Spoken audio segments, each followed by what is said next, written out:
times we want to sing some highfalutin songs. Today, I want to share this simple song with you. No one ever cared for me like Jesus. No one will ever care for you, each and every one of you, like Jesus. That's right. And so this morning, I'm going to do my best.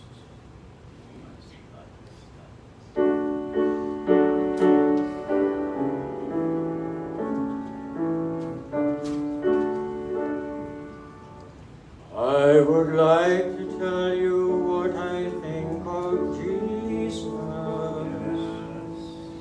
since I found in him a friend so strong and true.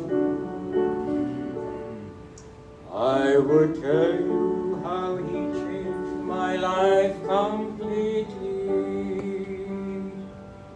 He did something that no other friend could do. No one ever cared for me like Jesus. There's no other friend so kind as he.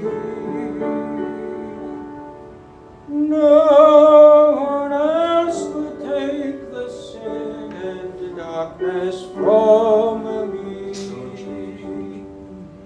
Oh, how much he cares for me. Sister Joy, do you know this song? Do you know this? You don't?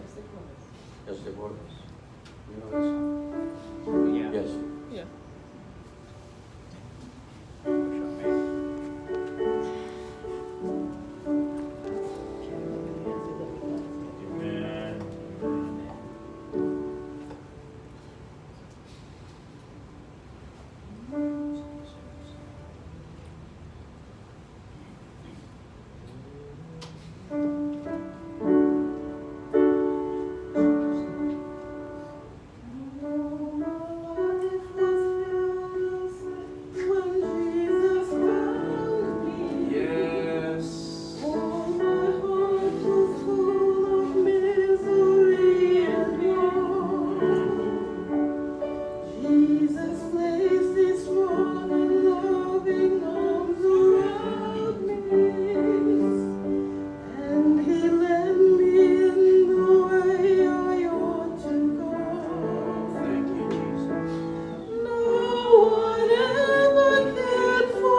are going through some dark valleys right now.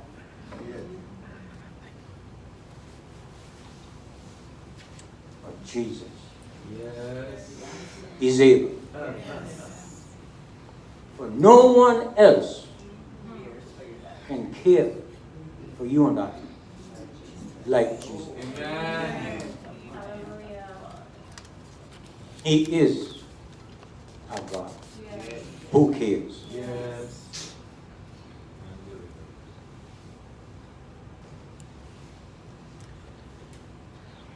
I had another subject that I had worked on to preach today. But as we studied the Sabbath school lesson, I thought maybe I should visit the topic. If only I had another chance. If only I had another chance. I was looking for a song and I could not find it. Now I can't even remember the name of the song that I was looking for. But I came across another song that I had never seen or heard before. And from the wording of the song, I'm from to believe that it's akin to a Negro spiritual. Normally I would have researched to find out about the composer, but I just didn't have the time. This was this morning, I found it. He said, I goes to church. I goes to church and I gives my money and I does the rest the best I can. And then somebody comes up and says, he must be born again. Yeah. This comes from, are you familiar with the book? Yes. Gospel Favorites? Oh, yes. This is an old Adventist Yes. gospel. He must be born again. For that is the only way to heaven. Not some new way, just the old way. But it's the only way to heaven. I never tell lies. I never does steal. I always does my best. And then somebody comes up and says, brother, you don't fail the test. You don't fail the test. I'm sorry. And it went on to the chorus, you must be born again. So I'll do the last stanza. I trusted Christ, and he saved my soul. And he cleansed from every sin. I don't know much, but I does know this. Now, I'm born again. Amen. Amen. Intellectually, grammatically, may not pass the test. The message is clear. But his heart Yes. tells us that each and every one of us sitting here this morning, Must be born again. regardless to our social and economic standard, we can all pass this simple test. Amen. If we are truly born again. Amen. Loving Father, thank you for every blessing you've given us. Yes. We are grateful. Yes. We are just weary pilgrims, sometimes battered to and fro. We cry out to you this morning that you will come divinely close to every heart that's sitting here today under the sounding of my voice. Bring us peace and contentment, but most of all, prepare us for the grand and glorious day And there will be no more crying, no more heartaches, no more pains. All of that will have been taken care of when you come to claim your life. Yeah. I ask in Jesus' name. Amen. If only I had another chance. Well, I guess I can use this one instead of this one. If you knew what was going to happen tomorrow, how many of you think that you might change what you are doing today? If you knew what was happening tomorrow, how many of you think that you would alter your course of action today? Well, some of you may strike it rich tomorrow. You don't know. Some of you may do something really heroic tomorrow. We don't know. But if you knew that, what would be your attitude today? What's going on in your lives today that you would make some alterations to? Some of you may decide it's time for me to show up to work on time because you have a premonition that your job is on the line. And some of us might realize the urgency to give our lives to Jesus Christ.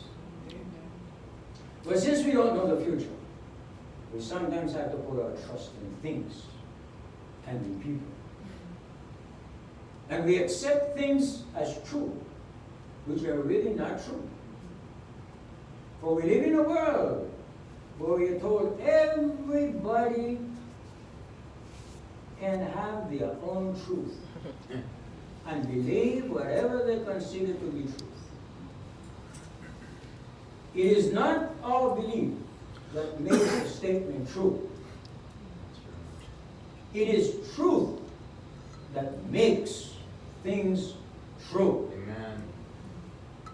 One of the hallmarks of the state of New York is the New York State Thruway. Ever been on that thruway? It touches nearly every major city in the state, from New York City to Buffalo and down to the Ohio border. I have traveled that road many times. To Buffalo, to Toronto. We believe it to be one of the safest highways in America.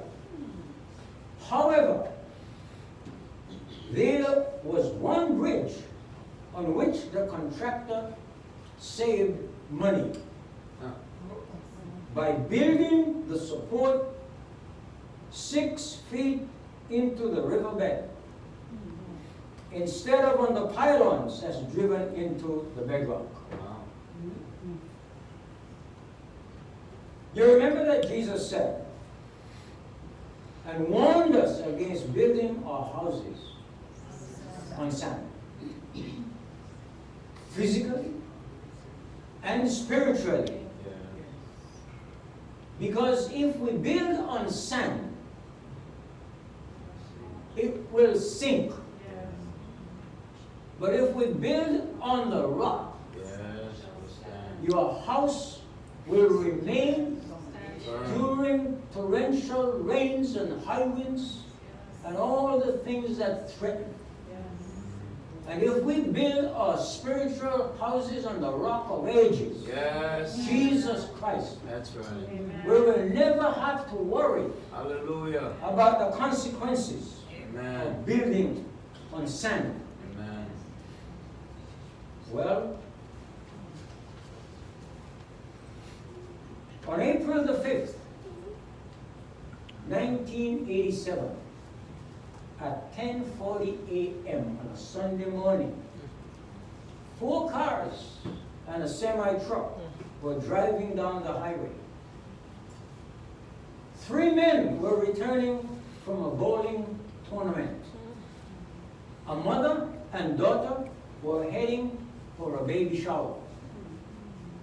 2 Shriners heading home to Toronto from a black tie dinner. A married couple were driving to Texas. A truck driver heading from Green Bay, Wisconsin to Goshen in Orange County. The one belief that they all held was that it was safe to cross that portion of the bridge. What they didn't know was a part of the bridge was crumbling apart. Traveling at 55 or 65 miles an hour, they had no idea that in 10 seconds the bridge would collapse.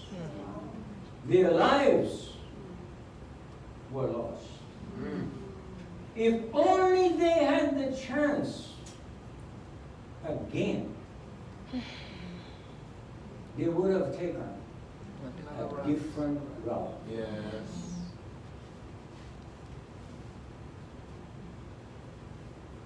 If only we had a chance to do it over again. Suppose you knew that the bridge was going to collapse, and you were at the rest stop, and those vehicles, the drivers of the vehicles, were there at the same rest stop with you, and you had an inkling that that bridge was going to collapse. Would you have warned them about it? How many would be brave enough to warn them about it? But they might not have listened. No, I didn't ask you that. How many of you would take the initiative to warn them? Now, what do you think their reaction might have been? Yeah, you're crazy. They have been there over and over, and nothing happened. Some would listen and some would go. Now, you were proclaiming truth. But in their minds, what they know was truth. So it's up to them to determine whose truth is really truth. Trying to save their lives might have been more difficult than you thought. Because they might have thought you were trying to do something to them, as opposed to doing something for them. You see, Jesus had perhaps the most difficult mission in coming to this sin-cursed world of ours. Problem number one, it is difficult to save someone who does not believe he or she needs saving. They immediately assume that you're trying to do something to them, as opposed to doing something for them. All society paints the church as a haven for weakling and do-gooders. They would be less inclined to listen and quickly dismiss you. Were you ever warned not to take a certain course or action, but you followed through anyway on your own convictions, and afterwards thought, if only I had another chance to do it all over again? How many marriages would have lasted if only they had chosen a different path of life? Derek? Sounds true? Absolutely. I always admire you. Jesus tells us in Luke 16, 19 to 31, about a man, who was living the American dream. The Bible didn't put it that way. But I put it that way. He was living the American dream, just like some of us sitting here and living the American dream. He was rich. He lived in luxury. He dressed in the finest apparel. He was waited on hands and feet. He lived in a lavishly decorated mansion.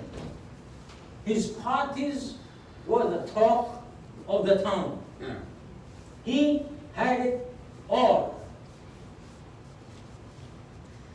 The Bible calls him a rich man. He did have it all, except a relationship with Jesus Christ. He believed that God was just a fairy tale. He heard the stories about Abraham and Moses, but they were nothing more than bedtime stories for children. Religion was a matter of little concern. That was his mindset. But what a tragedy he encountered. And there was no second chance. By contrast, there was a poor beggar named Lazarus, covered with sores, and laid at the entrance gate of his palace.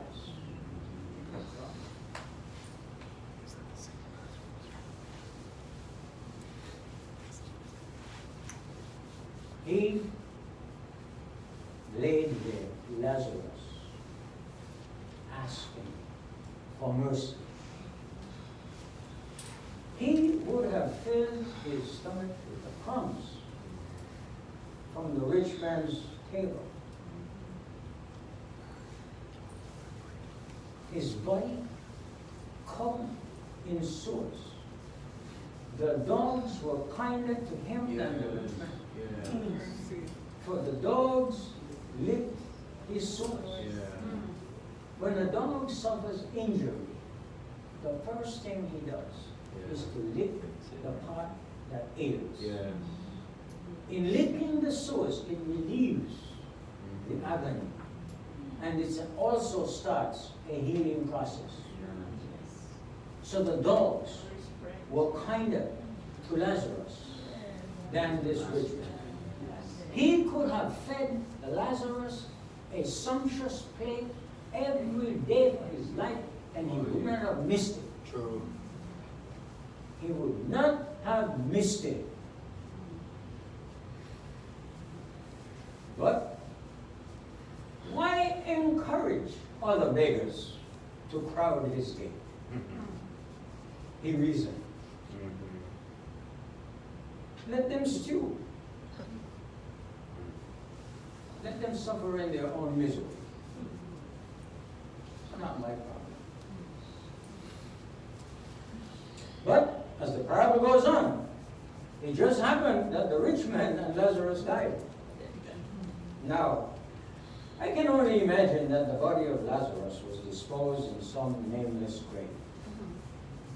Or was even ever mentioned of his passing. Because after all, he was just an old beggar, covered with stores. Who cared? Much less to have a memorial service for Lazarus. Unthinkable. On the other hand, can you imagine the size of the rich man's funeral? That anybody and everybody of notoriety would be there. Speeches of his success and generosity was poured out copiously.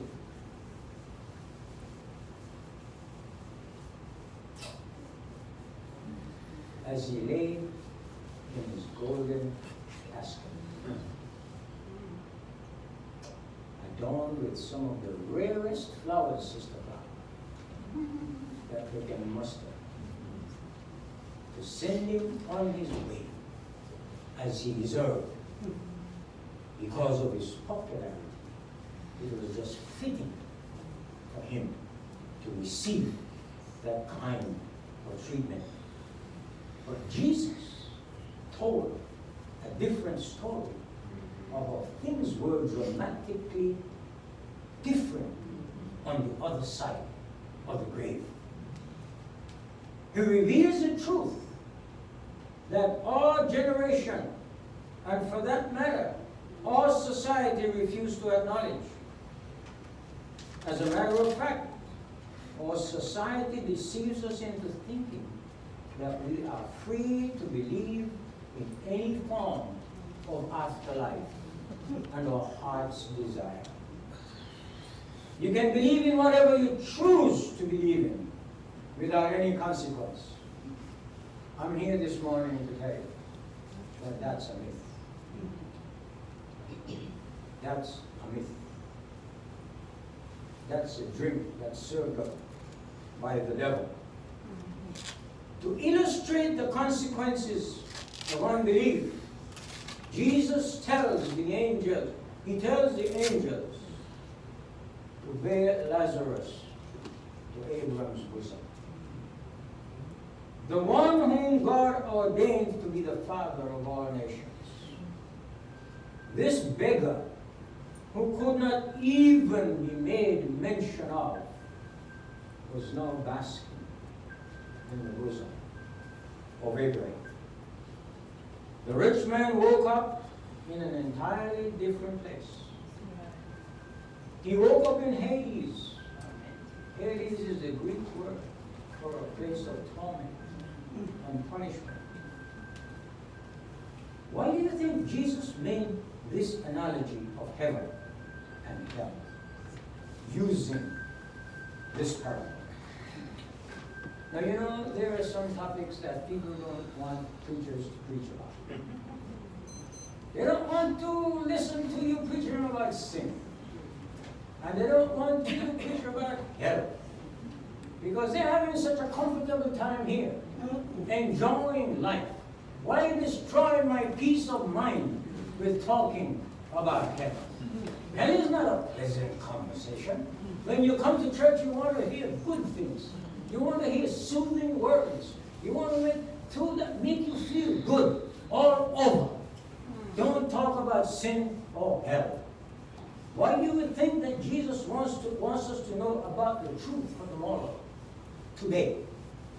He wants you to know the truth today about what can happen tomorrow. He wants us to know that our tomorrows depend on what we do today. The rich man did not end up in hell because of his riches. Don't think that. He didn't end up in Hades because of his riches.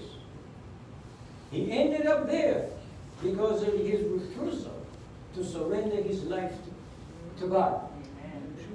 In life, he was spiritually bankrupt and void of any semblance of love and compassion for his fellow men. Greed and selfishness was his demise. Though he knew about Abraham, it had no effect on his spiritual emptiness.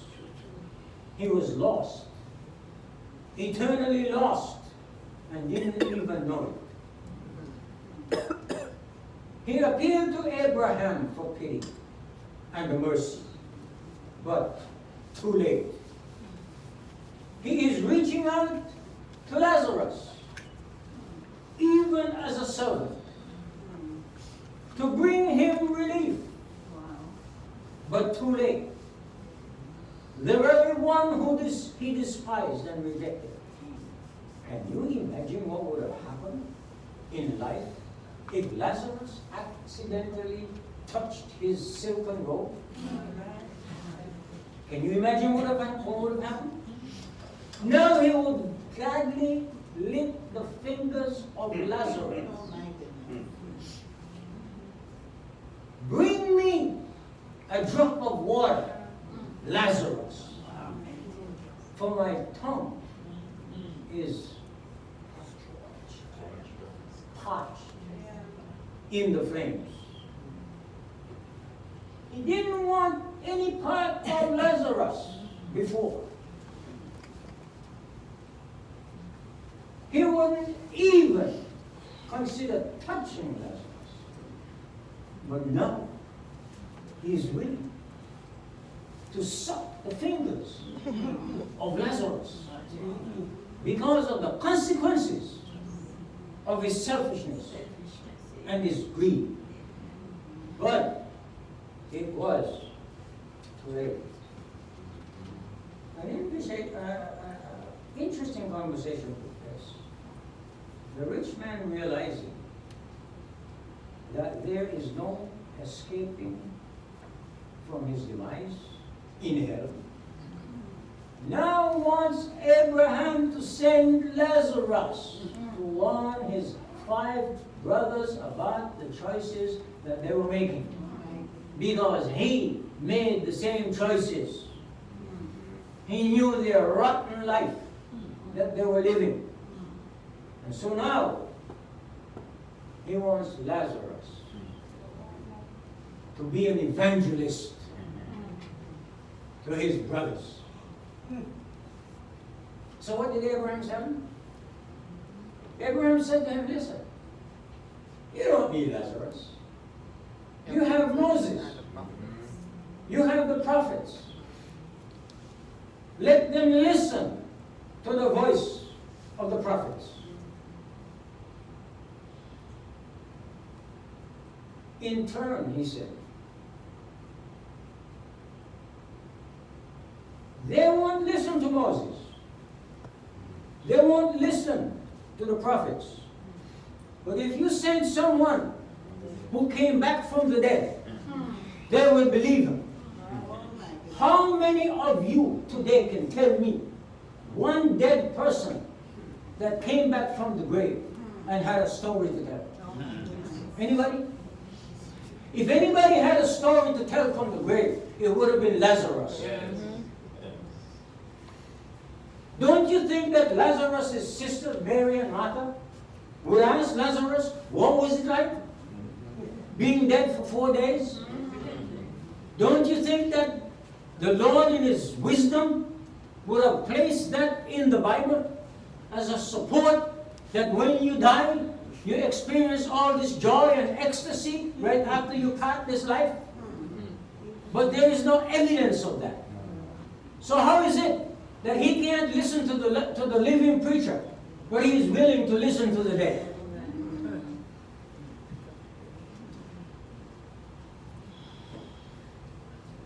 Think about that. He's not willing to listen to the prophets. Moses, chosen of God. Abraham, the father of every nation on earth. The faithful. If he would listen to anybody, it certainly should be them. But now, they want evidence from the grave. Spirituality. Upward. Some of us, I have heard of Adventists who subscribe to that kind of stuff.